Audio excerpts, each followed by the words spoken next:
बिस्मिल्लाहिर्रहमानिर्रहीम, अस्सलाम वालेकुम। बाखबर सवेरा में खुश आमदीद, good morning to you all. मैं सदफ अब्दुल जब्बार और मेरे साथ है साइम खान। और जनाब बात हो रही है 1991 की। अच्छा, 1991 में हुआ ये था कि एक टीम हुआ करती थी वेस्ट इंडीज और एक टीम पाकिस्तान की, और आप सबके हमारे सबके दुनिया भर के फेवरेट इंजमामुल हक, उन्होंने वेस्ट इंडीज के खिलाफ 1991 में डेब्यू किया था। सोचिए, मैं जब की बात बता रही हूँ, उस वक्त वेस्ट इंडीज ने पाकिस्तान के खिलाफ सीरीज जीती थी, वनडे सीरीज की बात कर रही हूँ, और उसको लेके बाद में पाकिस्तान के खिलाफ वनडे सीरीज नहीं जीत सकी वेस्ट इंडीज। और आज 34 साल बाद West Indies one day series against Pakistan जीत गई है। तो आप ये समझ लीजिए कि पाकिस्तान की क्या परफॉर्मेंस रही। 10वें नंबर की टीम से हम ये सीरीज हार गए हैं और 295 रन बनाए। 295 रन के जवाब में माशाल्लाह हमने बहुत बड़ा जो है ना चेजिंग करके दिखाई और चेज करके दिखाया, बहुत ज़्यादा रन बना लिए। मैं कहता हूँ कि दिल के अरमा आंसुओं में बह गए। और पाकिस्तानी टीम अब महज एक ऐसी टीम बनती जा रही है कि जिसके खिलाफ हर टीम आती है और आके रिकॉर्ड बना के चली जाती है। वही गलतियाँ, वही मिस्टेक्स, बार बार बात करते रहे हम जी अपनी बॉलिंग लाइन की, आपकी स्ट्राइक रेट की, आपकी मतलब सेम मैच देखने को मिला। साइम अयूब तीसरी दफ़ा जो है अपनी विकेट सेम खिलाड़ी को दे दी उन्होंने, जेडन को। 3 मैचेस हुए ओडीआई के, तीनों में उन्होंने सेम खिलाड़ी को अपनी विकेट दी। अच्छा, फिर उसके बाद आप ये देखें कि वेस्ट इंडीज़ की बॉलिंग लाइन कितनी स्ट्रांग थी। मतलब जेडन आए और छा गए और ऐसी जारहाना बॉलिंग की कि हमारे प्लेयर्स को समझ नहीं आई कि ये बॉल खेलनी कैसे है। एक एक करके पवेलियन लौट गए। बिल्कुल, और हुआ ये जनाब, सबसे पहले ये सुन लें कि जो फैसला कुन मार्का था, क्योंकि 1-1 से बराबर हो गया था, तो ग्रीन शर्ट्स को 202 रन से इबरतनाक शिकस्त हुई है। इबरतनाक मैंने ख़ास तौर पे यूज़ किया है, सिर्फ शिकस्त ही काफ़ी नहीं है। और हमने सिर्फ 295 रन के दाखिल में 92 रन बनाए। अच्छा, 40वें 44th ओवर तक लग रहा था कि कहीं पर ना गेम जाके 200 अराउंड 200-ish स्कोर के ऊपर हमें ताकुब करना पड़ जाएगा, चेज हमें करना पड़ेगा 200 रन। लेकिन उसके बाद शाय हो पाए और आती उन्होंने मोहम्मद नवाज की बॉल पे मारा छक्का, और फिर छक्के पे छक्का मारा और वहाँ से पलटी, ऐसी पलटी, नैया पलटी। और फिर उसके बाद मैं कहता हूँ कि 295। और अब आप ये देखें कि 295 और कहाँ पर 92 रन। अच्छा, उसके बाद मोहम्मद रिजवानी कहते हैं कि 40th ओवर तक ना गेम हमारे कंट्रोल में थी। आप फर्ज करें कि 40th ओवर में अगर 200 रन के ऊपर भी गेम आपको रन स्कोर मिल जाता कि 200 रन आपने चेज करने, आप तो फिर भी 92 रन के ऊपर आपने सारी गेम ही खत्म कर दी। और दूसरे ये कि आप जब अब बैटिंग करने आए तो रिजवान साहब हमारे कैप्टन ये भी कह रहे थे कि जनाब वो जब खेल रहे थे तो कंडीशंस मुख्तलिफ थी, हमने जब खेला तो कंडीशंस मुख्तलिफ हो गई। और पाकिस्तान के 5 बल्लेबाज बिना खाता खोले ही पवेलियन लौट गए। मेरा यहाँ पर एक सवाल ये है कि जो आपकी वनडे T20 सीरीज जो हुई थी वो हम जीत गए थे, तो इसका मतलब वहाँ पे जो नए प्लेयर्स थे, जो हम एक डिफरेंट टीम के साथ गए, उन्होंने फिर अच्छा परफॉर्म किया as compared to the experienced one और द सीनियर वन। तो जरा देखते हैं हमारे कैप्टन क्या कह रहे हैं। कोई 40 ओवर तक मैच हमारे हाथ में ही था। वो आखिरी 10 ओवर का जो मोमेंटम है शायद वो हमसे पकड़ गया, जिसकी वजह से फिर बॉलिंग में भी आ गई। क्योंकि अगर हम इसको ज़्यादा भी देख लेते हैं, उनका बहुत भी अच्छा खेल देते तो हम समझ लेते कि शायद 220 पे के अराउंड हम इसको पकड़ लेंगे, फिर शायद हमारा स्टार्ट भी डिफरेंट होता, रिजल्ट भी डिफरेंट होता। शहोब के शॉट लगे हैं, क्योंकि हम ये नहीं कह सकते कि अक्सर हम इससे पहले अगर बात की जाए तो हम कहते थे कि हमारे लास्ट 10 ओवर्स में एग्जीक्यूशन सही नहीं हो रही थी, मगर अगर आप देख ली इस मैच में एग्जीक्यूशन हमारी काफ़ी अच्छी भी रही। किस्मत और लक अगर आप देख लें तो एजेस उनके फेवर में गए। तो ये जनाब ये 40 ओवर वाली गेम अभी क्या थी, ये ज़रा अभी हम बात करेंगे। बात फिर दोबारा at the end of the day किस्मत पर आ गई। और आखिरी जो 10 ओवर्स का मोमेंटम था, रिजवान कहते हैं कि वो हमें समझ नहीं आया, वो हमसे चेज नहीं हो पाया। सबसे ज़्यादा रन्स इन्हें आखिरी ओवर्स में पड़े, बहुत एक्सपेंसिव रहे। नसीम शाह को सबसे ज्यादा रन्स पड़े, ये हमारे वो बॉलर जिन पर हम रिलाई कर रहे थे। तो इसका मतलब हसन नवाज ने ज्यादा रन्स बनाए। अगर हम देखें हसन नवाज T20 में खेल रहे थे, इसका मतलब वो टीम ज्यादा बेहतर है। वहाँ के कैप्टन पे बड़ी तनकीद हो रही थी जब उनको मुंतखब किया गया। तो चलें बात कर लेते हैं। हमारे साथ मौजूद हैं पाकिस्तान के साबिक टेस्ट क्रिकेटर तौसीफ अहमद साहब और शाहिद हाशमी नुमाइंदा खुसूसी। तौसीफ साहब, पहले आपसे आगाज़ करती हूँ। मुझे समझ नहीं आ रहा कि क्यों हम वेस्ट इंडीज़ से और 34 साल बाद हम ये सीरीज़ हारे हैं। तो ऐसे हम तो अब तो वो टीम बन गए हैं कि अमेरिका आकर हमसे जी 2 सुपर ओवर करके जीत जाए, फला टीम हमसे जीत जाए, उनके रिकॉर्ड बन जाए, उनके लिए तारीख बन जाए। अब वेस्ट इंडीज़ ने क्वालिफाई कर लिया है 2027 के वर्ल्ड कप के लिए, सो हम आई थिंक उनके लिए रास्ते फराहम कर रहे हैं। आपने बिल्कुल ठीक कहा और वाकई समझ से बाहर है, और आपसे नहीं पिछले 1-1.5 साल से हमारी समझ से बाहर हो रहा है कि हम लोग कर क्या। اور ہمارا سارا فوکس جو ہے وہ دو آدمیوں پہ، میڈیا کا بھی فوکس آنیسٹلی میں بتاؤں کہ بھائی ہمارا گریٹ پلیئر نہیں ہے، ہمارے پاس یہ نہیں ہے، ہمارے پاس وہ دو آدمی نہیں ہے. مطلب ایسا فیل ہو رہا تھا کہ شاید دو ہی پلیئر ہیں، باقی کوئی ہے ہی نہیں. ینگسٹر کو یہ چانس دینا نہیں چاہ رہے تھے، پہلے سے بھی نہیں چاہتے تھے کہ ان کو ملے. جب ینگسٹر آئے شہزاد فرحان کو پھر انہوں نے جو ہے باہر کر کے چھوڑ دیا، اور ان کا ایم یہی تھا کہ بھائی کسی طرح ان کو لے آؤ. باقی سوری ٹو سے میں ایسا الفاظ استعمال کروں کہ بھاڑ میں جاؤ. تو میرا خیال ہے کہ یہ سارا فوکس اسی میں لگا تھا، اور یہ ہم نے دیکھا کہ ہماری کیا اسٹرینتھ ہے، ہمیں نظر آ رہا ہے کہ کیا ہے. کل آپ کی بولنگ کو تہس نہس کر دیا انہوں نے، اور ایک ایسی ٹیم جو سروائیول کے لیے جو ہے وہ لڑ رہی تھی، اور پچھلے میچ سے انہوں نے جو کام ہمیں دکھانا شروع کیا، لیکن ہم وہیں اٹکے ہوئے تھے. میں جتنا میڈیا اٹھا کے دیکھ لوں جی وہ دو ہمارے گریٹ پلیئر آ جائیں تو یہ ہو جائے گا، وہ ہو جائے گا. آ گئے نا، اب بتائیے اب کیا کریں؟ آ گئے، اب کیا ہے؟ میرا خیال ہے کہ جو ہے نا سیل ایسے ایک بولر تھے جنہوں نے ہمارے پوری بیٹنگ لائن کو، بلکہ اور جو میچ دیکھ رہے ہوں گے ٹیمیں، ان کو بھی بتا دیا کہ بھائی جتنا تیز بالر لا سکتے ہو آپ لے آؤ، اور ان کو جو ہے ایکسپوز کر دو. تو کل ایکسپوز ہوئے، سارے ہی ایکسپوز ہوئے. لیکن توصیف صاحب میں بابر کی بات کروں گی، ان کے بڑے سٹیٹس ہیں، بڑا نام ہے، اور بڑا ان کو پاکستان میں بھی دنیا بھر میں مانا جاتا ہے، چاہے اسپنر ہو چاہے فاسٹ بالر ہو. بابر نہیں پرفارم کر پا رہے ہیں. جس طریقے سے وہ آؤٹ ہوئے صفر نہیں غالباً 9 رنز بنائے، اور جتنی بالیں انہوں نے کھیلی، ہمارے کیپٹن رضوان 0 پہ آؤٹ ہو گئے، سائم 0 پہ آؤٹ ہوئے. سو کیا دیکھیے اسٹیٹس جو ہے نا وہ اسٹیٹس رہ جاتے ہیں. آپ جب بھی ایک نیا میچ کھیلتے ہیں، پچھلے میچ کو بھی ہم بھول جاتے ہیں، چلیں ہو گیا، وہاں بھی آپ نے خراب کیا سارا، پچھلا ہم بھول رہے ہیں سارا، کوئی وہ نہیں ہوتا. اب جو آج کے دن آپ کریں گے نا وہ آپ کا مانا جائے گا. آپ تو گریٹ پلیئر ہو، سارا کچھ ہے، ہمیں تو کہتے ہیں میں بھی اب برا لگنے لگا ہے، لیکن میں اس میں سارا قصوروار مینجمنٹ کو سمجھتا ہوں. میں ہمارے کپتان صاحب کبھی کہتے ہیں ہم وہاں کے اس سے مانوس نہیں ہوئے، ہمیں ابھی ٹائم چاہیے. کبھی کہتے ہیں وہ اچھا کل ایک بات کہہ گئے، وہ یہ کہہ گئے جی دیکھیں ہم ایک بالر شارٹ سے کھیل رہے تھے. اچھا بھائی آپ تو کپتان ہیں، تو اس کا مطلب آپ نے سارا ملبہ جو ہے یا تو کوچ کے اوپر ڈالا ہے یا اور مینجمنٹ پہ ڈالا ہے. اور میں تو کوئی ہے نہیں، حنیف ملک ہیں وہ بیٹنگ کوچ ہیں، ان کا تو نام ہی کوئی نہیں لے رہا کہ یہ بیٹنگ جو ہے فیل ہوئی ہے. کیونکہ وہ آپ کو پتا ہے محمد یوسف صاحب چلے گئے، بڑے چلے گئے، تو ان کو کیا کہے گا. تو میرا خیال ہے ساری انہوں نے اس پہ ڈال دی. تو بھائی آپ کیوں کھیل رہے ہو؟ آپ منع کر دو نا. پھر آپ نے ڈالنا شروع کر دیا پچھلی ٹائم کی طرح جی کہ میرے ہاتھ میں کچھ نہیں تھا، مجھے کچھ نہیں.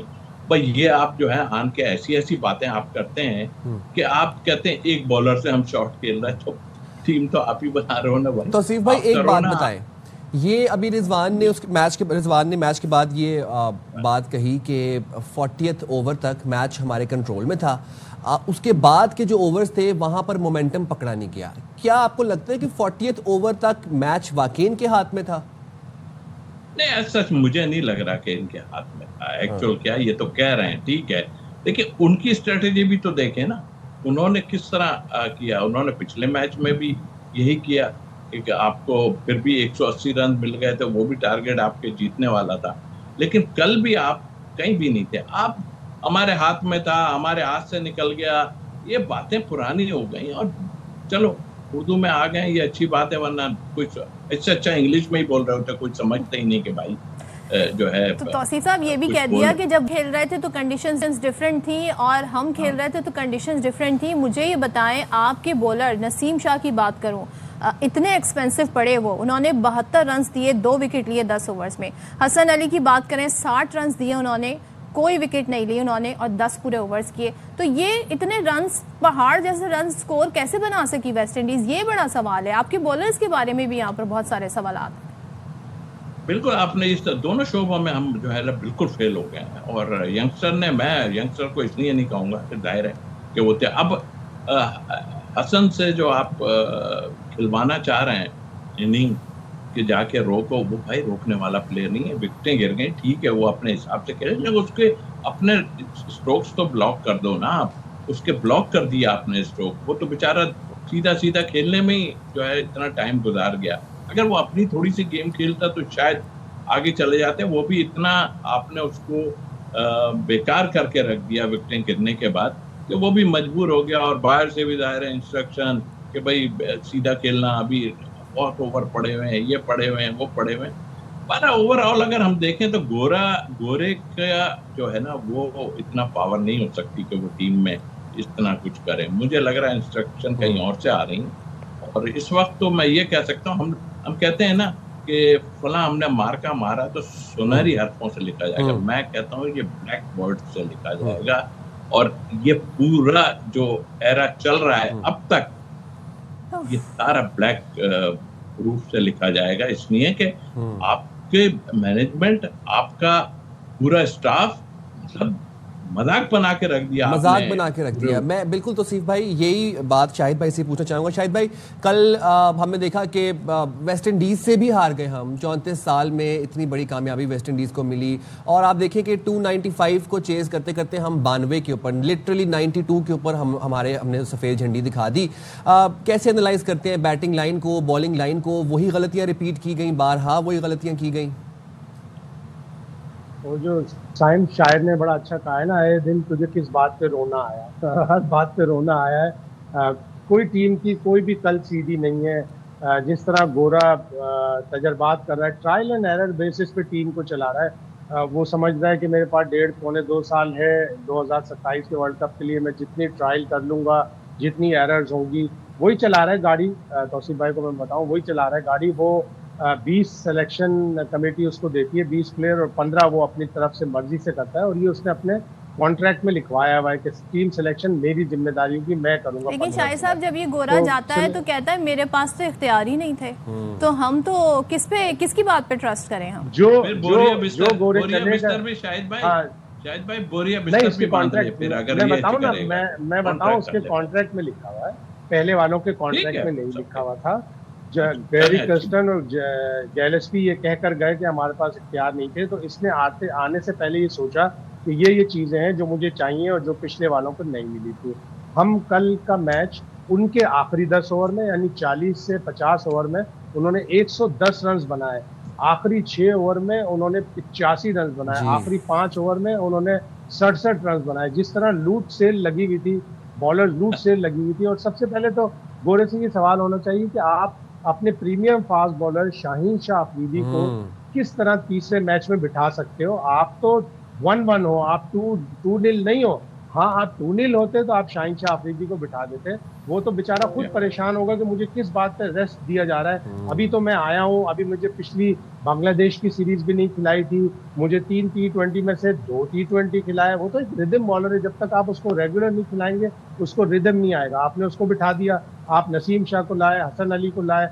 नसीम शाह के आखिरी ओवर में 21, हसन अली के आखिरी ओवर में 18, अबरार के आखिरी ओवर में 18। और भाई जब अबरार अच्छी बॉलिंग करा रहा था, उसने 8 ओवर में 16 रन दिए थे, तो उसके 10 के 10 ओवर पूरे करा लेते ना। आपने उसके 10 के 10 ओवर क्यों पूरे नहीं करवाए? और फिर जब आप बैटिंग करने जा रहे हो, तू चल मैं आया। अगर पहले ओवर में साइम अयूब आउट हो गया था तो अब्दुल्ला शफीक को जिम्मेदारी दिखानी चाहिए थी, आगे निकल के उसी बॉलर को जो छाया हुआ है उसको शॉट खेलना है। रिजवान को एक अच्छी गेंद पड़ी, रिजवान को वो गेंद खेलनी चाहिए थी, वो तो शोल्डर आर्म करके गेंद छोड़ने के चक्कर में थे।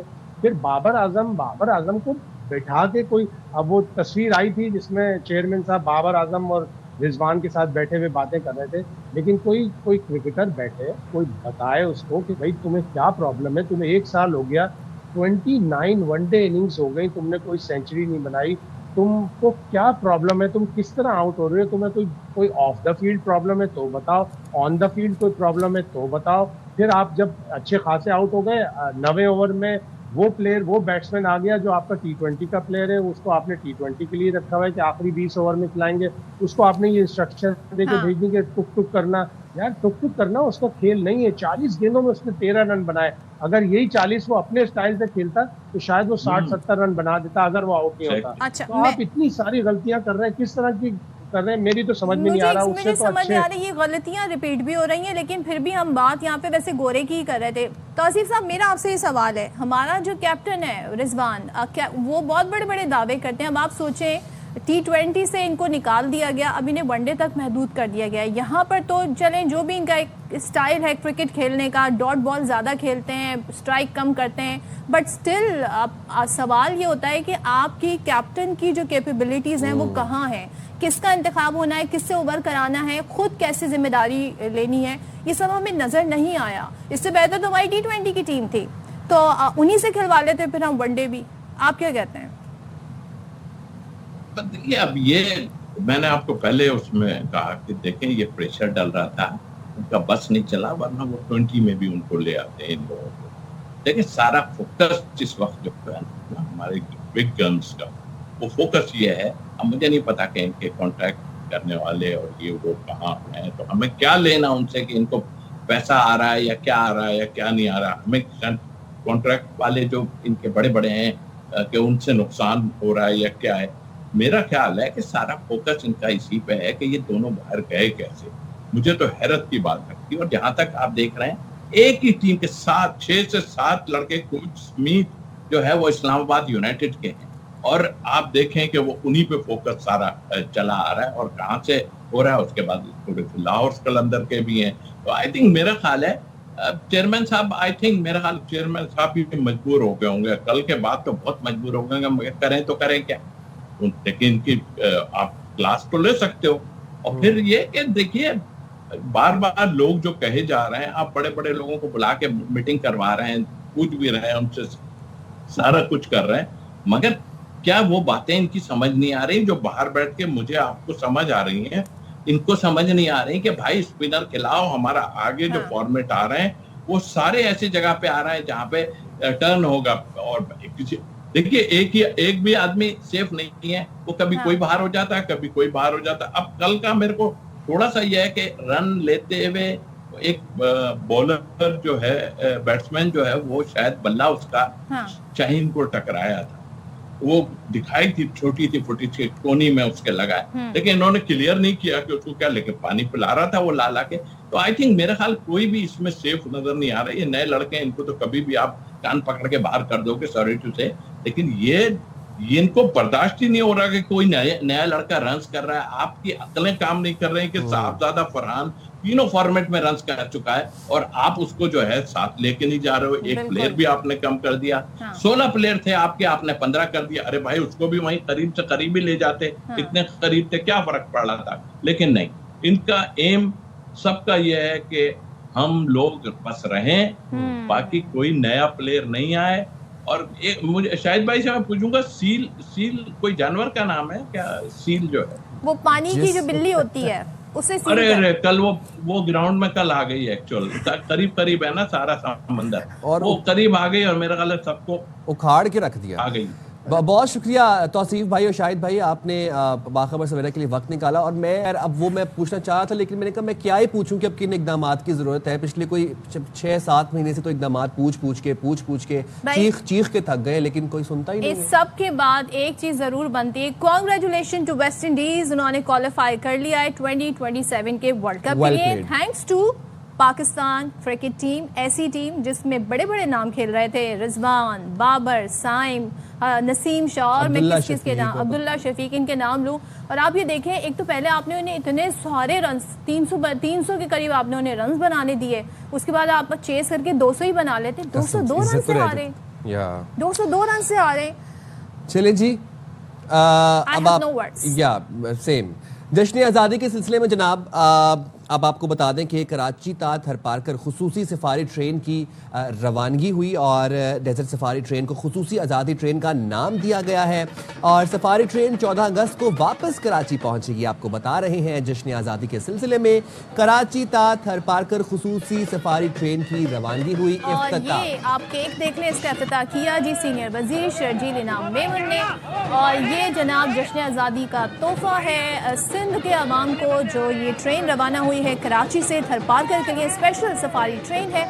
اور کیک دیکھ کر ویسے میرے منہ میں پانی آ گیا.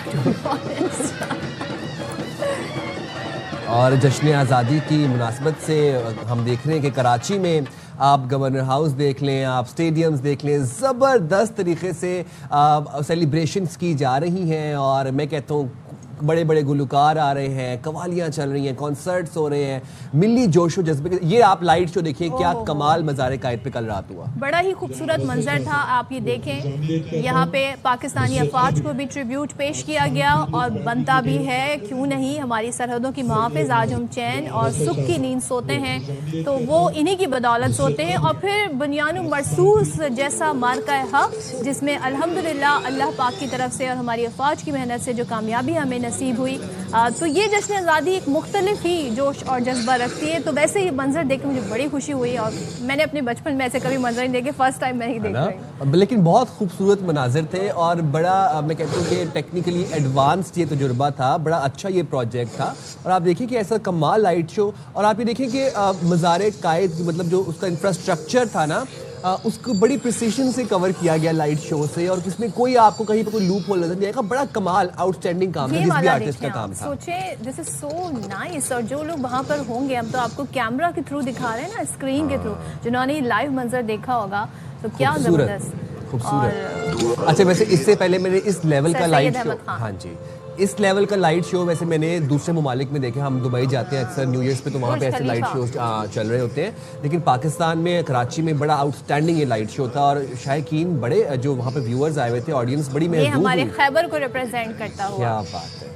तो ये हमारे चारों सकाफतें, सूबे के खूबसूरत रंग और पाकिस्तान की मुख्तलिफ ज़बानें बोली जाती हैं। हमारे बानियाने पाकिस्तान की हिस्ट्री क्या रही, मुस्लिम लीग का वजूद कब आया, मुस्लिम लीग ने कैसे आगे बढ़कर पूरी तहरीक कैसे बनाई। और आप सोचें, हमने आज़ादी अंग्रेज़ों से हासिल की, उसके बाद दो कौमी नज़रिए की बुनियाद पर हम अलग हुए हिंदुओं से, और ये सारा क्रेडिट जाता है हमारे बानियाने पाकिस्तान को, जिसमें सबका आई थिंक वो किरदार हैं जिनके शायद नाम लोगों को याद ना हो, लेकिन इन सब की काविशों, इन सब की मेहनत की बदौलत और एक आम पाकिस्तानी जो वहाँ से माइग्रेट करके यहाँ पर आया, ये जज्बा लेकर कि वो एक आज़ाद मुल्क का शहरी बनना चाहता है। और इस दफ़ा तो 14 अगस्त की खुशियाँ वैसी दोबाला हैं, क्योंकि अल्हम्दुलिल्लाह अल्लाह ताला ने 10 मई को जो हमें अजीम फतह से नवाजा, मार्का हक बुनियाद, और ये हमारे बानी कायद आज़म मोहम्मद अली जिन्ना, और इनका एहसान है हम पर, हम इनके मखरूज़ हैं। और हमारे कायद कहते हैं सल्यूट हम इन्हें पेश करते हैं, क्योंकि इनकी काविशों की बदौलत, इनकी अनथक मेहनत की बदौलत पाकिस्तान वजूद में आया। और आज अल्हम्दुलिल्लाह हम 78वीं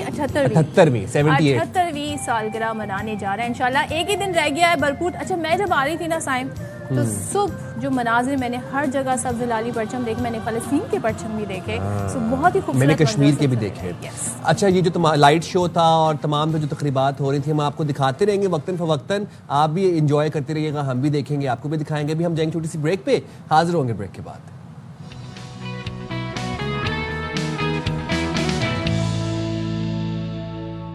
अस्सलामुअलैकुम, बाखबर सवेरा में एक दफ़ा फिर से खुशामदीद। मैं हूं साइम खान। सदफ अब्दुल जब्बार हमारे साथ मौजूद हैं। और जनाब, ज़रा जल्दी से पाकिस्तान की डोमेस्टिक पॉलिटिक्स पे एक नज़र दौड़ा लेते हैं। अब हुआ क्या कि स्पीकर कौमी असम्बली के इजलास में उन्होंने थोड़ी सी गुफ्तगू की। उन्होंने कहा कि एक दफ़ा फिर से उन्होंने PTI को मुज़ाकरात की दावत दी थी।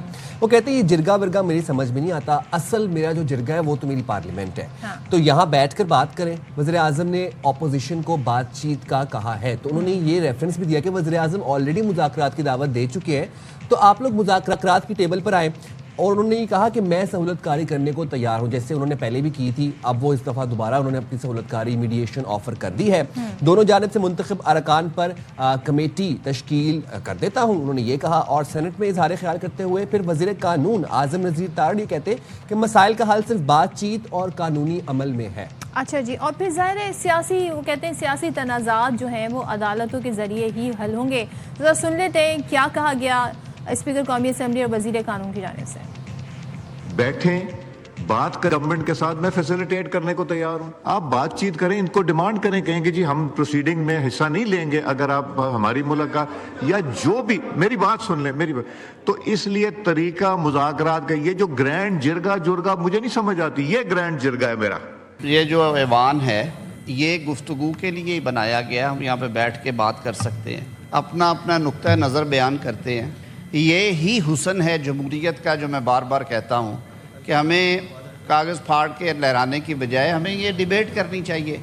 اچھا، اب اس ساری صورتحال میں ہم یہ دیکھ رہے ہیں کہ مذاکرات کی پیشکش بھی کی جا رہی ہے، اس کے باوجود بھی پی ٹی آئی ارکان نے قومی اسمبلی سے واک آؤٹ کیا اور سینٹ میں سینیٹر شہری رحمان کی تقریر کے دوران یہ احتجاج ہوا۔ اب چیئرمین سینٹ کی ڈائس کے سامنے جمع ہو کر شور شرابہ ہوتا رہا، حکومتی اور اپوزیشن ارکان کے درمیان تلخ کلامی بھی جاری رہی۔ تو یہ سارا سلسلہ کل جاری رہا۔ اب کیا سچویشن ہے، کیا ایجنڈا ہے بات چیت کا؟ کمیٹی جو ہے پہلے بھی بنی تھی، پہلے بھی مذاکرات کی باتیں ہوئی تھی، تو بھائی اس بار کیا نیا؟ بات کر لیتے ہیں۔ ہمارے ساتھ مسلم لیگ نون کی رہنما، سینئر رہنما اور وزیر مملکت ڈاکٹر شزرا منصب علی خان صاحب موجود ہیں۔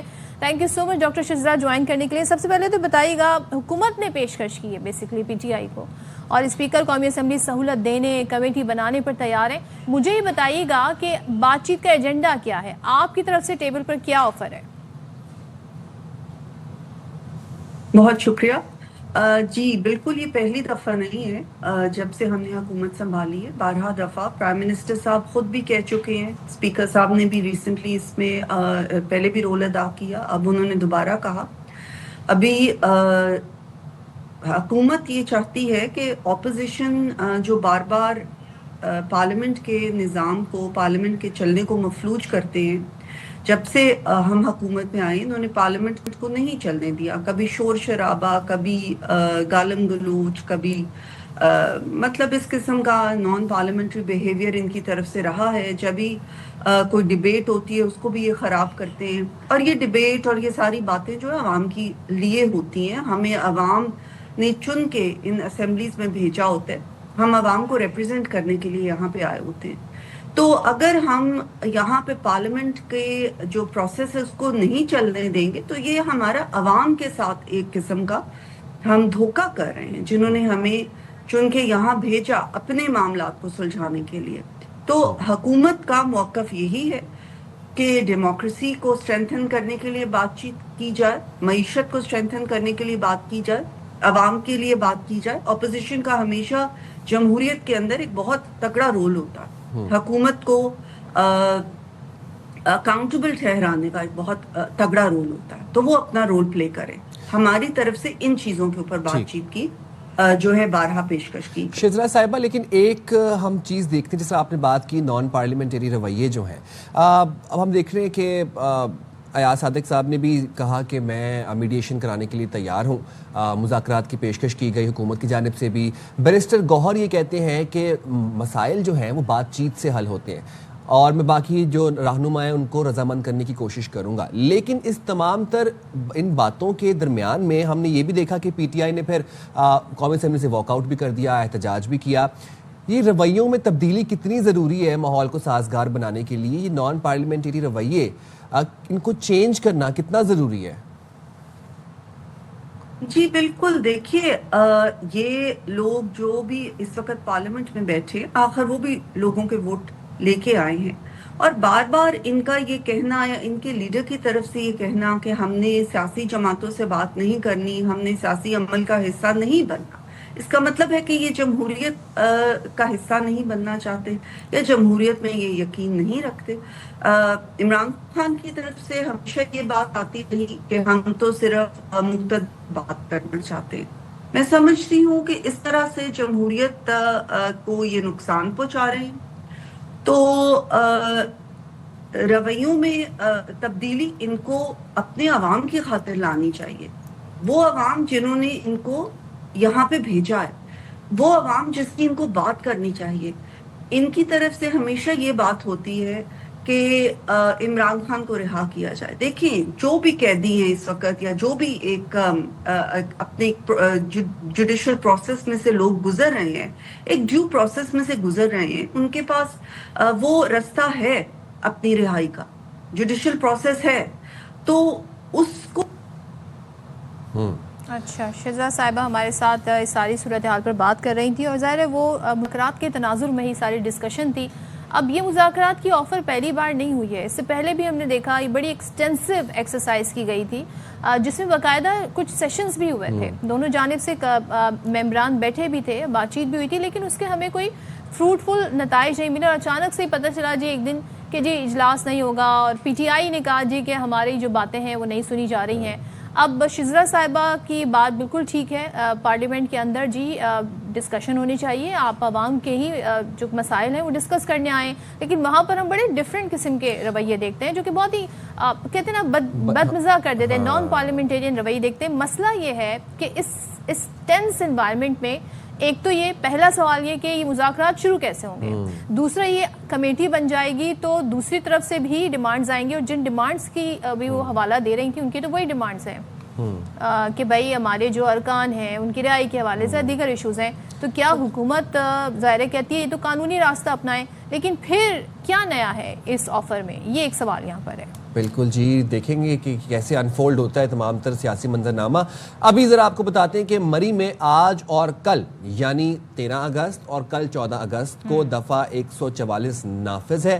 اس دوران مری مال روڈ پر صرف سیاح خاندانوں کو آنے کی اجازت ہوگی, مطلب فیملیز کے ساتھ ٹورسٹ جا سکتے ہیں, جبکہ دیگر تمام افراد کے لیے شہر میں داخلہ ممنوع ہوگا. انتظامیہ نے اس فیصلے کا بنیادی مقصد سیاحوں کے بڑھتے ہوئے رش کو کنٹرول کرنا اور شہر میں نظم و ضبط قائم رکھنے کے حوالے سے بتایا ہے, اور یہ بڑا ضروری اقدام بھی ہے کیونکہ ہم دیکھتے ہیں کہ 14 اگست سے جب ایسا کوئی موقع ہوتا ہے, کوئی سیلیبریشن کا دن ہوتا ہے, مری میں بہت رش ہوتا ہے, اوور کراؤڈڈ ہوتا ہے, وہاں پر نہ رہنے کی جگہ ہوتی ہے, نہ وہاں پر اتنی فیسلٹیز ہوتی ہیں, نہ ریسٹورینٹس فل ہوتے ہیں, ہوٹلز فل ہوتے ہیں, گاڑی پہ گاڑی چڑھی ہوتی ہے, بندے پہ بندہ, مطلب بہت رش ہوتا ہے. اور پھر وہاں پہ ہوتی ہے مطلب وہاں پہ نظم و ضبط کی وجہ نہیں ہوتا, اور پھر وہاں پر بد انتظامی پیدا ہوتی ہے. ظاہر ہے جب اتنا سارا ایک دم سے پبلک آ جائے گی تو پھر آپ یہ دیکھیے گا کہ اس کو کنٹرول کرنا, مینیج کرنا مشکل ہو جاتا ہے, اور یہ بڑا اچھا آئیڈیا ہے. دوسرے میں یہ کہہ رہی تھی کہ دیکھیں نا وفاقی حکومت نے فیڈرل میں تو آج سے ہی چھٹی ہے, یعنی کہ 13, 14, 15 پھر ویکینڈ آ گیا, تو بڑی لمبا یہ چھٹیوں کا پلان ہے. تو یقیناً یہ آئیڈیا یہ بڑا اچھا انیشیٹو ہے, اور یہ صرف مری میں ہی نہیں سائن, اگر ہم کراچی کی بات کریں تو کراچی کے ساحل پر بھی دفعہ 144 اس لیے بھی لگائی جاتی ہے کہ وہاں پر بھی ہم دیکھتے ہیں جی عوام کا جمع کافی لگ جاتا ہے. تو یہ ویسے شہریوں کی ذمہ داری ہے, آپ جہاں بھی ہیں آزادی کے ساتھ جشن آزادی منائیں, لیکن نظم و ضبط کے ساتھ آرگنائزڈ ہو کے اور بنا کسی کو تنگ کیے, اور انتظامیہ کے جو کام ہے ان میں خلل ڈالے بغیر آپ کھل کر آزادی منائیں. آزادی کھل کر منائیں, اور لیکن آزادی کا ناجائز فائدہ نہیں اٹھانا. ایک ذمہ دار شہری ہونے کا ثبوت دینا ہے. اور ایک چیز جو بار بار آپ کو بتائی جا رہی ہے باخبر سویرا کے پلیٹ فارم سے, وہ یہ کہ جب آپ اپنے گھروں کو ڈیکوریٹ کر رہے ہیں, اپنے آفس کو ڈیکوریٹ کر رہے ہیں, گلیوں کو سجا رہے ہیں, تو جس عقیدت اور جس جذبے کے ساتھ آپ پرچم لگا رہے ہیں اور جھنڈیاں لگا رہے ہیں, اسی جذبے کے ساتھ اور اسی احترام کے ساتھ ان جھنڈوں کو واپس بھی آپ نے اتار کے سنبھالنا ہے. وہ بعد میں پھر ہوا چلتی ہے کراچی میں بہت تیز, اور پھر ادھر ادھر کہیں گر رہے ہوتے ہیں, تو وہ بے ادبی ہوتی ہے جھنڈے کی اور جھنڈیوں کی. تو یہ آپ نے بالکل, یہ میسج ہمارے پلیٹ فارم سے بار بار ہم اس لیے آپ کو دیتے ہیں, آپ کو بھولنا نہیں ہے یہ بات. اچھا جی, ہم یہاں پر بات کرتے ہیں اب, کیونکہ جشن آزادی کی اچھی اچھی باتیں ہو رہی ہیں, تو آپ کے لیے بڑی اچھی خبر ہے, خاص طور پہ جو سندھ کے باسی ہیں ان کے لیے بڑی اچھی خبر ہے کہ مہنگی بجلی سے پریشان کراچی کے شہریوں کے لیے اچھی خبر. اور سندھ حکومت نے کراچی میں Sindh electric power regulatory authority کے تحت سستی بجلی فراہم کرنے کا اعلان کیا ہے. اور صوبائی وزیر ناصر حسین شاہ نے اعلان کیا, وہ یہ کہتے ہیں کہ جی جو بجلی کے جو نرخ ہیں کے الیکٹرک کی نسبت بہت کم ہوگا, کیونکہ آپ کو اگر میں یہ یاد دلاؤں کہ کراچی کے جو رہنے والے ہیں وہ سب سے زیادہ مہنگی بجلی استعمال کرتے ہیں. ظاہر ہے یہاں پہ جو بجلی کا پر یونٹ کاسٹ پڑتی ہے وہ بہت زیادہ ہے. سو وہ کہتے ہیں جی بجلی خود بنائیں گے اور ایس ٹی ڈی سی کے تحت خود ترسیل بھی کریں گے. ایس ٹی ڈی سی کی ترسیل شدہ بجلی کے نرخوں کا نیپرا سے تعلق نہیں ہوگا. اور کراچی میں توانائی کانفرنس کے موقع پر گفتگو کی ناصر حسین شاہ نے, اور انہوں نے یہ بتایا کہ سندھ حکومت کا کے الیکٹرک کو سولر پارکس کے ذریعے سستی بجلی فراہم کرنے کا معاہدہ طے پا گیا ہے. اور کے الیکٹرک سے کہا ہے کہ سولر سے جب بجلی بن رہی ہے تو مہنگے ایندھن والی بجلی نہ خریدیں.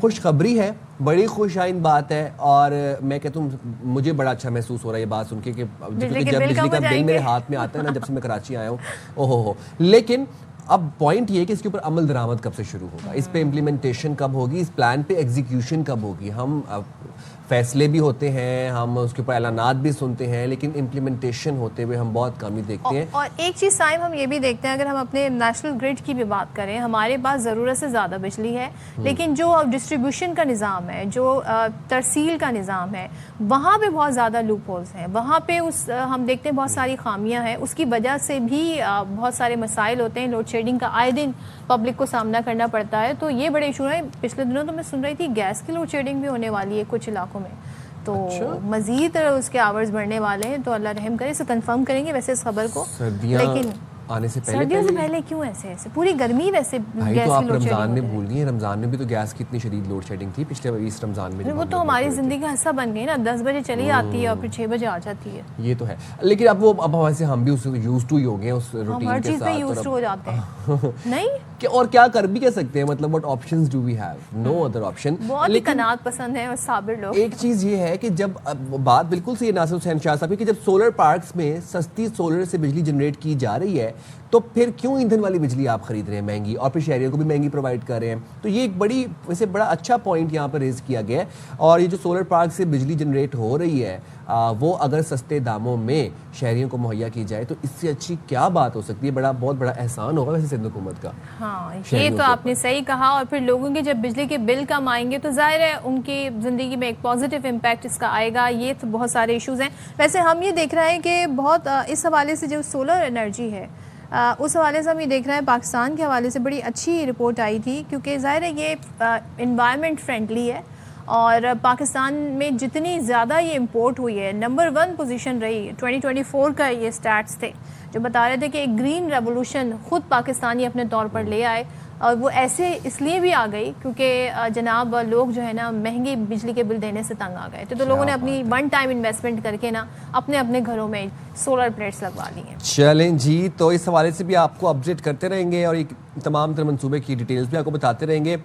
अब ज़रा ऐसा करते हैं कि आपको काला गोजरा खान के रिहायशी हैं उनसे उनका बताते हैं, जो कि 97 साला चौधरी मोहम्मद खान कहलाते हैं। वो ये कहते हैं कि पाकिस्तान बड़ी कुर्बानियों से मिला, आज़ादी बहुत बड़ी नेमत है, इसकी कदर करें और शहरी अपनी सलाहियतों से मुल्क को तरक्की की राह पर गामजन करें। तो ज़रा आपको एक रिपोर्ट दिखाते हैं और उसमें ज़रा आप देखिए कि कैसे उन्होंने तहरीक आज़ादी की स्टोरी जी नवीद भट्ट की रिपोर्ट आई है, देखते हैं।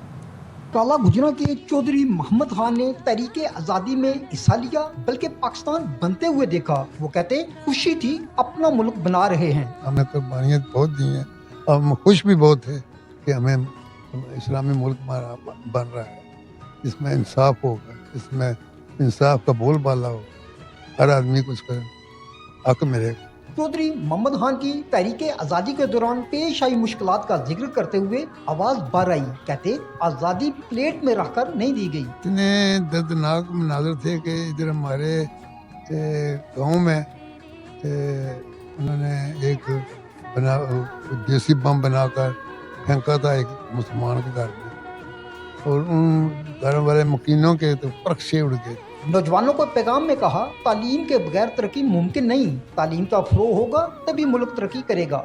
आज़ादी का मतलब सिर्फ एक दिन जश्न मनाना नहीं, बल्कि उन कुर्बानियों को भी याद रखना है जो हमारे बुजुर्गों ने एक आज़ाद मुल्क हासिल करने के लिए दी। पाकिस्तान की तरक्की और खुशहाली के साथ इसे सरसब्ज़ो शदाब बनाने में सब अपना अपना किरदार अदा करें। गुलामी के अंधेरे से निकलकर आज़ादी की रोशनी में सांस लेने वाले चौधरी मोहम्मद खान जैसे बुजुर्ग ही आज़ादी की कदर खूब जानते हैं। कैमरा टीम के साथ Naveed Bhatt, ARY news, JLM. भाई ये मुल्क हमें बड़ी मेहनतों से मिला है, बड़ी कुर्बानियों से मिला है, बड़ी काविशों से मिला है। खुदारा इस मुल्क का ख्याल रखें। बिल्कुल बड़ी अजीम, मैं कहता हूँ जो आज़ादी है ना, इससे बड़ी नेमत कोई नहीं है। और ये बात आज हमें इस दौर में रियलाइज़ होती है जब हम फ़लस्तीन की तरफ नज़र डालते, जब हम गाज़ा की तरफ नज़र डालते हैं, तो अपने मुल्क की कदर करें प्लीज़। बिल्कुल। चलें जी, इसी के साथ छोटा सा ब्रेक के बाद वापस आते हैं।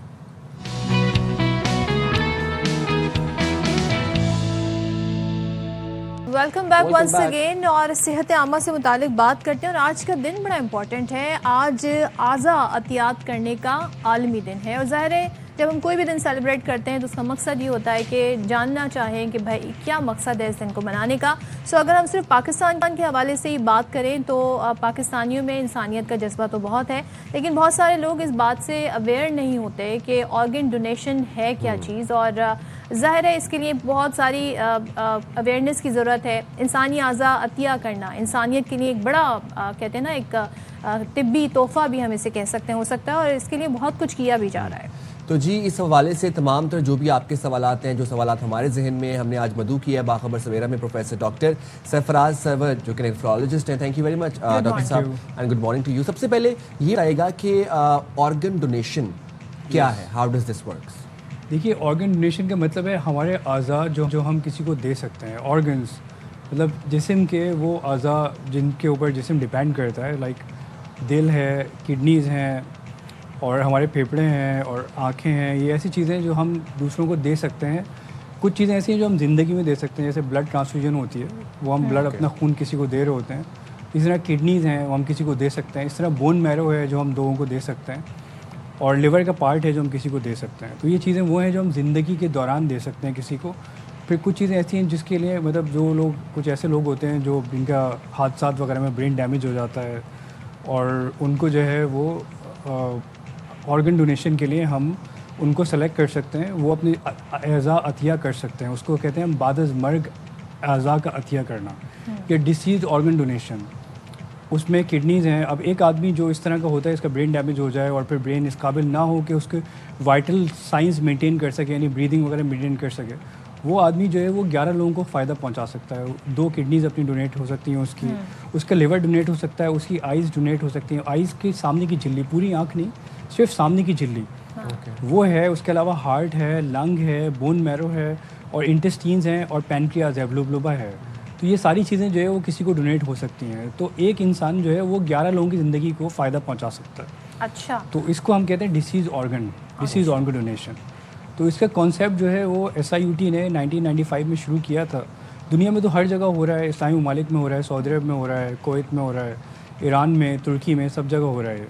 تو 1995 میں ہم نے شروع کیا تھا یہ. ہم نے لوگوں میں اویئرنیس پیدا کی تھی، ہم نے سیمینارز کیے. اس کے بعد ایک ہرڈل یہ تھا کہ لوگ کہتے تھے کہ مذہبی طور پہ اس میں گنجائش ہے یا نہیں ہے. تو اس کے لیے 2015 میں SIUT نے ایک سیمینار کنڈکٹ کیا تھا، جس میں تمام مکاتب فکر کے علماء کو ہم نے بلایا تھا، جس میں اہل تشیع بھی تھے، اہل سنت بھی تھے، اور مطلب آپ سب کو آن بورڈ لیا. جی. اچھا ڈاکٹر صاحب، ایک چیز میں یہ جاننا چاہ رہی ہوں کہ ہمارے یہاں کس آرگن کی بہت زیادہ ڈیمانڈ ہے؟ بیکاز اس سے ہم یہ جاننا چاہتے ہیں کہ ہمارے یہاں جو ہیلتھ لوگوں کو ایشوز ہیں وہ کیا زیادہ ہیں. دیکھیں، ہمارے یہاں جو ہے وہ کڈنیز کی ڈیمانڈ بہت زیادہ ہے، اور نمبر 1، اور اس کے بعد لیور ہے. ایک محتاط اندازے کے مطابق 50,000 لوگ ہیں جو ہر سال ہمارے یہاں آرگن کی شارٹیج کی وجہ سے مر جاتے ہیں. تو یہ سارے وہ لوگ ہیں جن کو اگر آرگنز مل جائیں تو یہ اپنی لائف سسٹین کر سکیں اور زندہ رہ سکیں، بلکہ سوسائٹی کا ایک مؤثر پارٹ بن سکیں. تو ان میں جو ہے تقریباً جو 15,000 کے قریب وہ لوگ ہیں جن کو کڈنیز کی ضرورت ہوتی ہے، اور تقریباً 11,000 کے قریب ہیں جن کا لیور خراب ہو جاتا ہے. ہمارے یہاں لیور کا خراب ہونا بھی بہت کامن ہے، کیونکہ ہیپیٹائٹس C اور B ہمارے یہاں بہت کامن ہے. پورے گاؤں ایسے ہیں جن میں سب لوگوں کو ہیپیٹائٹس C ہے، یا ہر دوسرے آدمی کو ہیپیٹائٹس C ہے. پاکستان میں ہر 10ویں آدمی کو ہیپیٹائٹس C ہے، اتنا کامن ہے. تو لیور کی وجہ سے بھی بہت سارے لوگ مرتے ہیں، اور کڈنیز کی وجہ سے تقریباً 15,000 لوگ کڈنیز کی وجہ سے اور 11,000 لیور کی وجہ سے ہر سال مر جاتے ہیں. تو ان کو بچایا جا سکتا ہے. اس کے علاوہ اور دوسری چیزیں ہیں جس کو ہم پاکستان میں ٹرانسپلانٹیشن ہوتی نہیں ہے، ہو نہیں رہی ہے ابھی، جیسے کہ لنگز ہیں، ہارٹ ہے، یا انٹسٹینز ہیں. تو اس کی تو ہم بات نہیں کر رہے، لیکن کڈنی اور لیور ایک ایسی چیز ہے اس کو ہم آسانی سے بچا سکتے ہیں ان کے پیشنٹس کو. SIUT جو ہے وہ ہر سال 500 کے قریب جو ہے وہ کڈنی ٹرانسپلانٹ کرتا ہے. اور ہماری ضرورت کیا ہے؟ جو ہماری ضرورت ہے، جو میں صرف SIUT کی بتا رہا ہوں آپ کو، کہ ہر سال تقریباً 4,000 سے 5,000 مریض ہیں ڈائلیسس کے، نئے ڈائلیسس کے، جو ایڈ ہوتے ہیں ہمارے سسٹم میں ہر سال. اور اگر آپ دیکھیں تو ہم صرف 400 سے 500 لوگوں کو ٹرانسپلانٹ کر سکتے ہیں ایک سال میں، کیونکہ گردوں کی شارٹیج ہے. مطلب ہمیں اس سے زیادہ لوگ ملتے نہیں ہیں ٹرانسپلانٹ کرنے کے لیے. اور آپ سمجھ لیں کہ اونلی 10% آف پاپولیشن کو ہم آرگنز جو ہے وہ پرووائڈ کر رہے ہیں جو ان کی ٹرانسپلانٹ ہو رہا ہے. باقی 90% پاپولیشن جو ہے وہ ڈائلیسس پہ ہی رہتی ہے، اور میں سے جو ہے پہلے سال میں تقریباً 20-30% لوگ جو ہے وہ پہلے سال میں ہی انتقال کر جاتے ہیں. اچھا ڈاکٹر صاحب، آرگنز ڈونیٹ کرنے کے لیے کیا آپ کو کسی مخصوص ایج کا ہونا چاہیے؟ اینڈ سیکنڈلی، آپ کو کسی اسپیسیفک فزیکل اسٹیٹ میں ہونا چاہیے ہیلتھ وائز؟ دیکھیں، ہیلتھ وائز اچھی اسٹیٹ میں ہونا چاہیے، لیکن زیادہ تر جو ہے جو ایج، پہلے ایج کی بات کر لیتے ہیں. ایج کے لیے آپ کا ایک سینسیبل ایج، ہماری جو کنٹری ہے اس کے اندر جو ہے جو لیگل ایج ہے وہ 18 ایئرس ہے. تو 18 ایئرس کا ہونا ضروری ہے کہ آپ پلیج کریں کہ اگر میرے ساتھ خدا نخواستہ کوئی حادثہ ہو جائے تو میرے آرگن لے لیے جائیں، یا اگر میرے بھائی بہن یا کسی کو اگر گردہ خراب ہو گیا، لیور خراب ہو گیا، میں دینا چاہتا ہوں، تو اس کے لیے ہمارے کنٹری میں جو لا ہے وہ 18 ایئرس ہے، اور ہم 18 to 60 ایئرس یوزلی لیتے ہیں. حالانکہ دنیا میں جو ہے وہ 80 ایئرس تک ہے، لیکن ہم 60 ایئرس تک لیتے ہیں. 18 to 60 ایئرس کے درمیان کا بریکٹ ایسا ہے جو اپنے آرگنز دے سکتے ہیں اگر ان کو کوئی پیچیدہ قسم کی بیماری نہیں ہے. لیکن بہت سارے کچھ آرگنز ایسے ہیں جو پیچیدہ قسم کی بیماریوں میں بھی دیے جا سکتے ہیں. لائک اگر کسی کو کینسر ہے اور اس کی کڈنیز ٹھیک ہیں یا مطلب کسی کو اگر جو ہے وہ ہے مطلب کسی کو کڈنیز کا پرابلم ہے اور اس کا خدا نخواستہ برین ڈیڈ ہو جائے کسی وجہ سے, تو اس کا لیور ہے, تو یہ چیزیں ایسی ہیں جو ہم دے سکتے ہیں, مطلب بہت پیچیدہ امراض کے باوجود بھی دی جا سکتی ہیں. یعنی اتنا مشکل نہیں ہے. کوئی ایسی بیماری ہے کہ جس کے شکار لوگ جو ہے ان کے آرگن جو ہے وہ نہیں لیے جا سکتے؟ دیکھیے جس طرح پیشنٹس کو اگر ڈائبٹیز ہے تو ان کے آرگنز ہم یوزلی نہیں لیتے ہیں, کیونکہ ان کا ہمیں یہ ہوتا ہے کہ کبھی نہ اگر وہ زندہ ہیں تو آگے جا کے ان کو بیماری ہو سکتی ہے. اگر وہ خدا نخواستہ ان کو کسی حادثے ہوئے کی وجہ سے برین ڈیڈ ہو گئے ہیں تو اس میں بھی بہت زیادہ امکان اس چیز کا ہوتا ہے کہ ان کی جو ڈائبٹیز ہے شوگر کی وجہ سے ان کے گردے متاثر ہو گئے ہوں گے, آنکھیں میں متاثر ہو گئے ہوں گے, اور لیور بھی کسی حد تک متاثر ہوتا ہے. تو جن کا اس طرح کا ڈائبٹیز وغیرہ کا پرابلم ہے ان کو ہم آرگنز نہیں لے سکتے. لیکن باقی ایون ہارٹ کے پیشنٹ بھی ہوتے ہیں, ان کو اچانک سے ہارٹ اٹیک آ جاتا ہے جس کو سڈن کارڈیک ڈیتھ کہتے ہیں, ان کے بھی آرگنز لیے جا سکتے ہیں, جن میں کڈنیز اور لیور ہوتا ہے ان کو بھی لیا جا سکتا ہے. تو بہت گنجائش ہے. لیکن یہ جب بھی ہوگا جب انہوں نے یہ ایسی اپنی پلیج کیا ہوگا. جو پلیج کا ہمارا سسٹم ہے ہم نے انٹروڈیوس کیا تھا, اس پلیج کا سسٹم ہمارا ایک کارڈ ہوتا ہے. وہ کارڈ جو ہے اس کے وہ باقاعدہ ہمارے پاس جو بھی لوگ ہوتے ہیں وہ آتے ہیں ہمارے پاس سائن کرتے ہیں اور ان کو ہم ایک کارڈ دیتے ہیں. وہ کارڈ اپنے پاس رکھتے ہیں, اپنی فیملیز کو بتا دیتے ہیں کہ خدا نخواستہ ایسا کچھ ہو جائے حادثہ وغیرہ تو اس میں آپ ہمارے آرگنز دے دیجیے گا. تو وہ فیملیز ہمیں کال کرتی ہیں, پھر ہم دیکھتے ہیں جا کے کہ کس طرح ہو سکتا ہے, کیا ہو سکتا ہے, وہ ساری چیزیں ہم دیکھتے ہیں. نادرا نے بھی ایک کارڈ انٹروڈیوس کیا ہے, آرگن ڈونر کارڈ. وہ اس میں وہ جو ہے اسپیشل کارڈ ہوتا ہے, اس کے اوپر ہارٹ بنا ہوا ہوتا ہے آرگن ڈونر کارڈ کا, اور اس کی فائدہ یہ ہوتا ہے کہ وہ لائف ٹائم ہے, اس کو رینیو نہیں کروانا پڑتا. نادرا نے فیسلٹی دی ہے. تو اگر آپ کا کارڈ ہے, اگر آپ آرگن ڈونر کارڈ آپ نے کہیں پہ سائن کیا ہے, لائک SIUT میں سائن کیا ہے یا پنجاب میں کسی ادارے میں سائن کیا ہے یا سندھ کہیں پہ بھی سائن کیا ہے آپ نے, تو آپ جا کے نادرا کو انٹیمیٹ کریں, وہ آپ کو آرگن ڈونر کا کارڈ بنا کے دیں گے جس پر ہارٹ بنا ہوگا, اور وہ لائف ٹائم کے لیے ہوتا ہے, آپ کو کبھی رینیو نہیں کروانا پڑے گا. It's just the same NIC with logo of heart on it. Okay. تو یہ ڈاکٹر صاحب آپ نے بات کی بعد از مرگ ڈونیشن کی, اس میں ذرا یہ بتائیے گا کہ آفٹر دا ڈیتھ کتنا ٹائم چاہیے ہوتا ہے فار دا باڈی آپ سینٹر کو پہنچنے کے لیے, یا کتنی دیر تک آپ کی باڈی یوزفل رہتی ہے, وہ کیا ٹائم ہوتا ہے؟ دیکھیں اگر یہ آرگن ڈونیشن کا پلیج ہو جائے گا, ہاں ہمیں کرنا ہے, جیسے ابھی کچھ عرصہ پہلے جو ہے وہ پشاور میں ہوا تھا, فادر نے کہا کہ نہیں میں اپنے بیٹے کے آرگنز دینا چاہتا ہوں. ابھی ریسنٹلی جو ہے وہ ہماری ایک ڈاکٹر صاحب تھیں, انہوں نے اپنے بیٹے کے آرگنز دیے ہیں, دونوں کڈنیز دی. جی وہ اسٹوری کافی زیادہ وائرل ہوئی تھی. تو اس میں جو ہے اگر آپ کو ایک دفعہ ڈاکٹر بتا دے کہ بھائی یہ برین ڈیڈ ہیں اور آپ اسی وقت اس کے 3-4 گھنٹے برین ڈیڈ ہیں, تو اس وقت تو آپ وینٹیلیٹر پہ, پیشنٹ یوزلی وینٹیلیٹر پہ ہوتا ہے اور لائف چل رہی ہوتی ہے اس کی, اس میں کوئی پرابلم نہیں ہوتی. اگر آپ 24 گھنٹے میں بھی ڈیسیجن لیں گے کہ مجھے آرگن ڈونیٹ کرنے ہیں یا کرنا چاہتا ہوں تو پرابلم نہیں ہے اس میں. آفٹر ڈیتھ اگر آپ اس وقت ڈیتھ نہیں ہوئی ہے, اس وقت ڈیتھ نہیں ہوتی ہے, اس وقت ہارٹ بیٹ کر رہا ہوتا ہے لیکن برین جو ہے وہ فنکشنل نہیں ہوتا. But I am trying to know کہ آفٹر ڈیتھ ہو گئی ہے, ایکسپائر ہو گئی ہے, ہارٹ نے بھی کام کرنا چھوڑ دیا ہے, مردہ اسٹیٹ میں ہے, تو اس وقت تو ہم آرگنز نہیں لے سکتے. میت کو اچھا اس کی نہیں کر سکتے کیونکہ بلڈ فورن سے کلاٹ ہو جائے گا. Okay okay. تو ہمیں اس کے لیے ضروری ہے, جیسے پیشنٹس ہوتے ہیں جو وینٹیلیٹر پہ ہیں, ہم ان کی بات کر رہے ہیں کہ جو پیشنٹ وینٹیلیٹر پہ ہیں, ہاسپٹل میں ہیں, جیسے دماغ پہ چوٹ لگی, ہاسپٹل پہنچے, وینٹیلیٹر پہ آپ کو ڈال دیا گیا, بعد میں سرجن نے دیکھا, اس نے کہا نہیں بھائی ان کے دماغ تو بہت زیادہ ڈیمیج ہے, سسٹین نہیں کر سکتا لائف کو, تو وہ ان کی سانس چل رہی ہوتی ہے وینٹیلیٹر پہ اور بلڈ کا سرکولیشن بھی چل رہی ہوتی ہے. تو ان میں ہم جو ہے وہ سلیکٹ کرتے ہیں کہ ہاں ان کو, اگر فیملی کہتی ہے کہ بھائی ہم ڈونیٹ کرنا چاہتے ہیں, تو پھر ہم آگے سارا پروسیجر شروع کرتے ہیں. ہم سارے آرگنز ریٹریو کر لیتے ہیں. جیسے ہی ہمیں فیملی بولتی ہے کہ بھائی ہم ان کے آرگنز دینا چاہتے ہیں, وہ اس وقت ہارٹ بیٹ کر رہا ہوتا ہے, برین نان فنکشنل ہوتا ہے, تو اس وقت ہم جو ہے فوراً سے ان کے ٹیسٹ بلڈ سیمپلز لے کے بھیج دیتے ہیں. ودن 3 to 4 hours ہم آرگنز ریٹریو کرنا شروع کر دیتے ہیں. ان کے کڈنیز لیتے ہیں, لیور لیتے ہیں, وہ ساری چیزیں لے لیتے ہیں, اور اس کے بعد پھر جو ہے وہ ان کو ہم پریزرو کر دیتے ہیں. لیور کو ہم ودن 10-12 hours ہم ٹرانسپلانٹ کرتے ہیں. کڈنیز کو ہم 24-48 hours کے اندر ٹرانسپلانٹ کر سکتے ہیں. ہمارے پاس ٹائم ہوتا ہے, کڈنیز میں تھوڑا زیادہ ہوتا ہے, لیور میں تھوڑا کم ہوتا ہے. تو اور کارنیا میں تو ہم ہفتہ مہینہ بھی رکھ لیتے ہیں اس کو, وہ کر سکتے ہیں. اچھا ڈاکٹر صاحب آپ نے خود ہی بتایا کہ ظاہر لوگوں میں بڑے خدشات ہیں, بڑے لوگوں کے سوالات ہیں, اس حوالے سے اویئرنیس بھی نہیں ہے. آپ نے خود ہی کہا کہ 2015 میں آپ نے پورے ایک آرگنائزیشن نے تہیہ کیا کہ مختلف مکاتب فکر کے لوگوں کو بٹھایا جائے, پوچھا جائے کہ ان کی اوپینین کیا ہے. اس کے نتائج کے بعد کچھ چینج آئے, اور وہ کیا نتائج تھے؟ دیکھیے وہ نتائج یہ تھے کہ تمام مکاتب فکر کے علماء نے یہ کہا کہ اس میں کوئی حرج نہیں ہے اور یہ کرنا چاہیے, اور انسان کو انسان کے کام آنا چاہیے. تو وہ ایک بہت پازیٹیو سارا سب کا جو ہے وہ اس کانفرنس کے بعد سب کا بہت پازیٹیو رسپانس تھا. उसको हमने कंपाइल किया एक बुक की फॉर्म में SIUT ने, और वो बुक जो है वेबसाइट पे हमारी अवेलेबल है, जिसमें सारी चीज़ें लिखी हुई हैं, सबके फतवाज लिखे हुए हैं उसके अंदर, बुक के अंदर। तो एक बहुत पॉजिटिव रिस्पॉन्स है। लेकिन प्रॉब्लम क्या होती है, जो प्रैक्टिकली मैंने देखा है जो ऑर्गन डोनेशन में, वो प्रॉब्लम ये होती है कि अगर हम बताते हैं कि भाई ये पेशेंट ब्रेन डेड हो गया और आप इसके ऑर्गन्स डोनेट कर सकते हैं, तो वो जो फैमिली होती है वो जाती है अपनी गली के मोहल्ले के मौलाना साहब के पास या पादरी साहब के पास, या जो भी फादर वगैरह होते हैं उनके पास जाती है। उनको खुद भी इतनी अवेयरनेस नहीं होती और वो कहते हैं कि नहीं भाई ये तो बहुत गलत हो जाएगा, ये हो जाएगा। आप समझते हैं कि किसकी जिम्मेदारी है फिर ये अवेयरनेस क्रिएट करना? ये अवेयरनेस क्रिएट करना, देखिए हम तो अपने प्लेटफॉर्म से कर रहे हैं, अब ये थोड़ा सा गवर्नमेंट की भी जिम्मेदारी है कि थोड़ा सा इसको और थोड़ा सा फैसिलिटेट करे, जो लोग ये काम करना चाहते हैं उनको फैसिलिटेट करे। हमारी पूरी एक ऑर्गेनाइजेशन बनी हुई है और transplant organ donation society of Pakistan बनी हुई है पूरी, पाकिस्तान सोसाइटी ऑफ नेफ्रोलॉजी है। तो ये हम लोग ये काम करना चाहते हैं और कर भी रहे हैं हम, लेकिन हम अपनी सतह पे कर रहे हैं। अगर ये गवर्नमेंट हमें सपोर्ट करेगी इस चीज़ के लिए और हमें जो है वो हेल्प आउट करेगी, सबसे बड़ा मसला होता है कि जैसे हम ये बात करते हैं कि भाई इनके ऑर्गन हम लेना चाहते हैं, फैमिली कहती है ठीक है, फिर आगे ख़र्चा कौन उठाएगा हॉस्पिटल का, आगे जो सारी चीज़ें होंगी उसको कौन देखेगा। तो इस बार में हमने गवर्नमेंट ऑफ सिंध से भी बात की है और एक ज़माने में हमारी यहाँ तक बात हो गई थी कि इसमें जो है government of Sindh help out करेगी उन लोगों को, जैसे किसी प्राइवेट हॉस्पिटल में किसी का ब्रेन डेड है, तो जब हम एक दफ़ा ऑर्गन लेने का फ़ैसला कर लेंगे तो उसके बाद का जितना भी खर्चा है हॉस्पिटल का वो गवर्नमेंट बियर करेगी। हमारी इस तरह से बात हुई है काफ़ी, और काफ़ी पॉजिटिव रिस्पांस हमें मिला है, लेकिन अभी तक कोई बाकायदा लेजिस्लेशन नहीं आई है।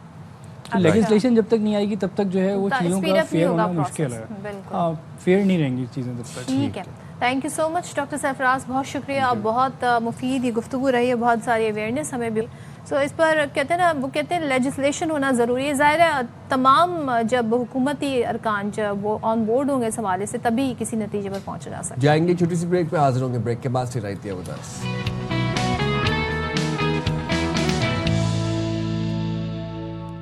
Welcome back. और जनाब आपको सीधा लिए चलते हैं सक्कर, जहां पर जश्न आज़ादी की मुनासबत से स्कूल के बच्चों ने इंसानी परचम अब बनाया है और उसकी तकरीब जारी है, जरा आपको भी दिखाते हैं। सो जनाब ये आप मंजर देख रहे हैं, इंतहाई खूबसूरत। उसके बाद ओके तो ये जो बच्चे हैं इन्होंने सब्ज़ लाली परचम पहना है और ज़ाहिर हमारे परचम में वाइट रंग भी है, ग्रीन रंग भी है, चांद सितारा भी है, तो उस मुनासिब से इन्होंने ड्रेसअप हुए हैं और फिर उन्होंने कहते हैं ना इन बच्चों ने मिलकर ये पाकिस्तानी परचम बनाया। इट्स अ ह्यूज परचम, इंसानी परचम। सो वेरी यूनिक आइडिया, कितनी ऑर्गेनाइज तरीके से बनाया। ये देखें कि पूरे मुल्क के हर कोने से हमें इस तरह के मनाजिर देखने को मिल रहे हैं। मिली जोश और जज्बे से सरशार है इस वक्त, बच्चे से लेकर बड़ा हर बंदा, और जो जिस हद तक अपनी अकीदत, अपनी मोहब्बत का इजहार कर सकता है मुल्क के लिए, वो अपनी उस कैपेसिटी में, उस एजेंसी में कर रहे हैं। छोटे छोटे बच्चे हैं और आप ये देखिए कितना खूबसूरत इंसानी परचम इन्होंने बनाया है और पाकिस्तान को खराज तहसीन पेश किया है। भाई आजकल के बच्चों की क्या ही बात है, तो जब हम बच्चों की बात कर रहे हैं तो यहाँ पर मेरे पास 2 बुक्स हैं और साइन के बाद एक का टॉपिक है जी सच्ची खुशी और एक है the magical pot and others. और गैस करें जो बुक मेरे पास आई है उसका नाम है अ फ्राइटफुल नाइट। फ्राइटफुल नाइट, तो ये आपने चुन के ये हम आपको इसलिए बता रहे हैं क्योंकि अब जिस गेस्ट से हम आपको मिलवाने जा रहे हैं वो उम्र में तो छोटी हैं लेकिन उनके काम बहुत बड़े बड़े हैं। अब ये तीनों किताबें उन्होंने ही लिखी हैं। उनका नाम है अलीज़े आसिफ और वो सिर्फ 13 बरस की हैं और नेशनल बुक फाउंडेशन के तहत सबसे कम उम्र मुसन्निफा के तौर पर तारीख रकम कर रही हैं। और जनाब उनको अवार्ड्स भी मिले, नौनिहाल अदीब अवार्ड और साथ ही KSG स्टार अवार्ड जैसे मिले हैं अवार्ड। अंग्रेज़ी मैगजीन में लिखती भी हैं, अंग्रेज़ी में भी स्टोरीज़ हैं, उर्दू में भी हैं। तो भाई इतनी छोटी सी उम्र में 3 बुक्स लिख ली हैं, चौथी जो है पब्लिश होने जा रही है। बात कर लेते हैं, अलीज़े आसिफ हमारे साथ मौजूद हैं। थैंक यू सो मच, बहुत शुक्रिया। और माशाल्लाह मतलब बड़ी, मैं तो सोचती ही रह गई कभी किताब लिखूं। और आपने इंग्लिश उर्दू दोनों जबानों में किताब, 13 साल में। ये कैसी क्या जर्नी थी इतनी सी उम्र में, कैसे शौक पैदा हुआ, ये सब जरा बताएं हमें। जी तो मैंने आपको बताया था लाइक मैं स्टोरीज तो पढ़ती थी। जो कोविड का टाइम था 2020, तब मैं 8 इयर्स की थी, तब भी मेरी मम्मा बुक्स और सब मैं पढ़ती थी। तो तब है ना मैं अल्लामा इकबाल से मैं बहुत इंस्पायर हुई थी, तो मैंने ना एक पोएम लिखी थी उर्दू की सबसे पहली, तो तब से मैंने लिखना स्टार्ट किया।